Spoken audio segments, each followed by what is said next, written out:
Hi, welcome back to Ideas Box, and if this is your first time here, then thanks for dropping by. I'm Jimmy, and today's video is the issue I had with the trailer connection on the back of my wife's car. Some of the new trailer sockets have a reed switch which tells the car there's a trailer connected and shuts off the reversing sensors, so you can reverse the trailer without it beeping at you. As you can see from the video, I had a couple of issues with getting the right one. And then I also explained how I got the indicators to flash at the right speed, because trailers with LED lights present their own problems for cars with modern circuitry. Okay, let's get into it. We've had a little bit of trouble with the lights on our trailer, and as you can see, this plug here has taken a bit of a knock.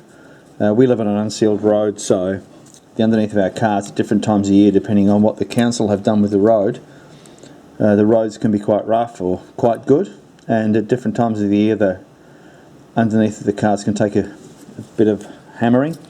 So this it's busted. You can see it's all smashed to bits. So the mud's got in there, water's got in there, and dust has got in there, and it's just failed. And I've managed to get it so we can use the trailer until I can get a new one of these.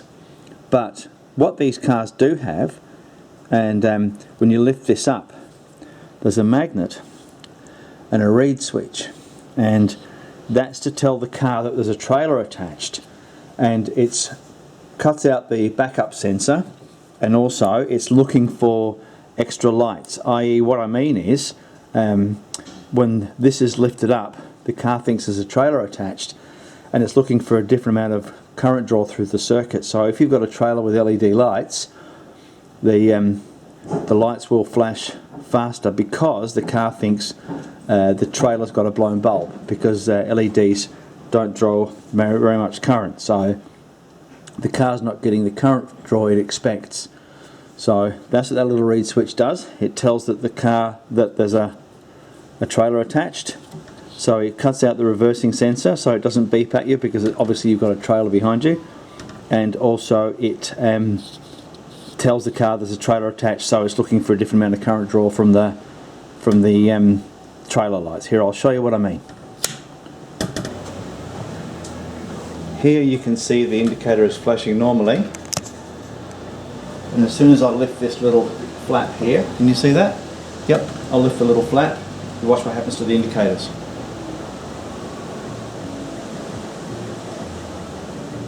Now, as soon as I let that flap back down,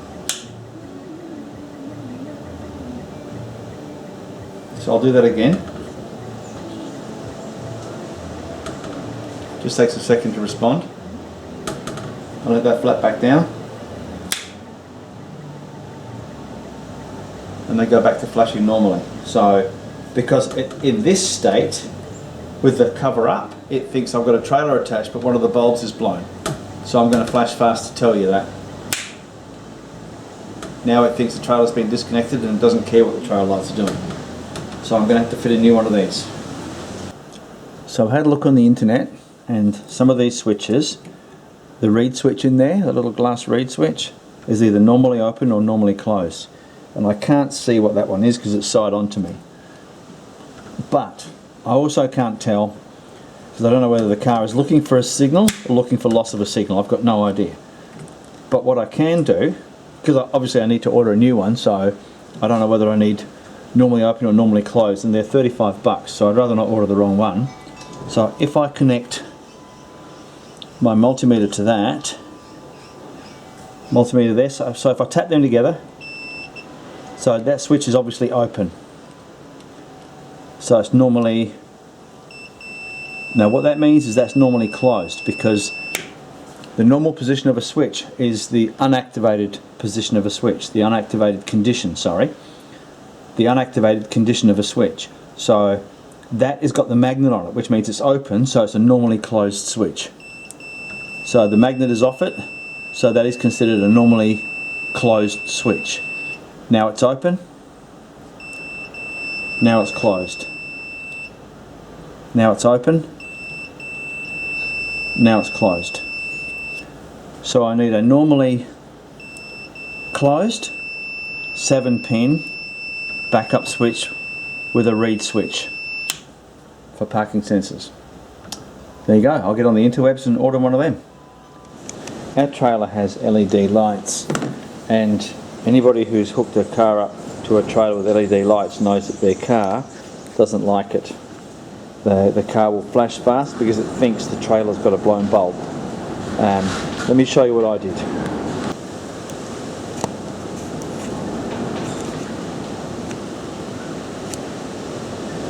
What I did was, I put a resistor, I think they're 120 ohm resistors, just a little 0.5 watt or something like that, between the left hand indicator and the earth and the right hand indicator and the earth. It might be left and right or left and right, I can't remember now, but it doesn't really matter that much.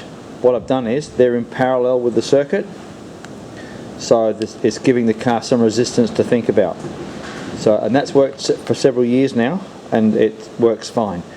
In theory, these resistors should have burnt out because they haven't got the power dissipation.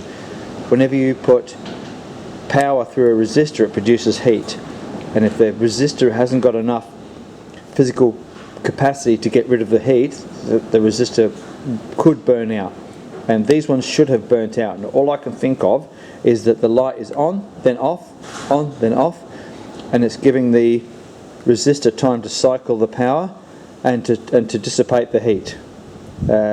Normally you'd use a larger one. They're a big ceramic resistor, about maybe 30 or 40 mil long, but these ones are working, so you know, if it ain't broke, don't fix it.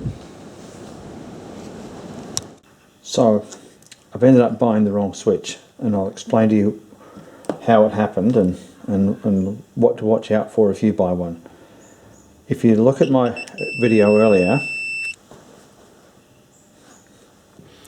I was checking that this had to be a normally closed switch, because this one here is normally open, and by that I mean the stated type of switch is its unactivated condition. So that switch is unactivated by the magnet and it's open, so it's a normally open switch.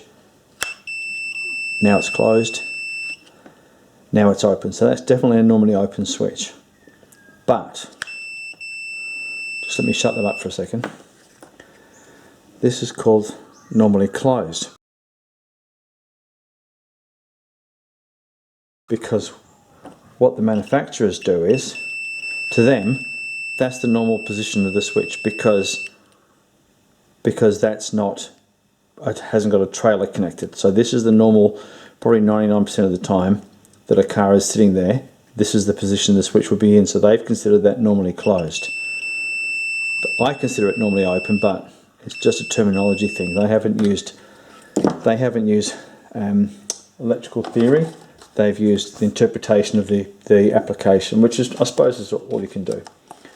You see there, it says, for use with normally closed circuits. What are you doing, darling? One of our greyhounds has come in to see what I'm up to. That's Christy. She's a bit older than the other one. She's 11. The other one's 9. She's going to wander off and find somewhere to sleep. It's pretty much what greyhounds do anyway. When they get older, they sleep even more. Like I was explaining, if it says for use with normally closed circuits, they mean in that condition there. For normally closed circuits. If I'd done a bit more research, I might have bought the other one. I might have bought one. I need one for use with normally open circuits. So I've rung the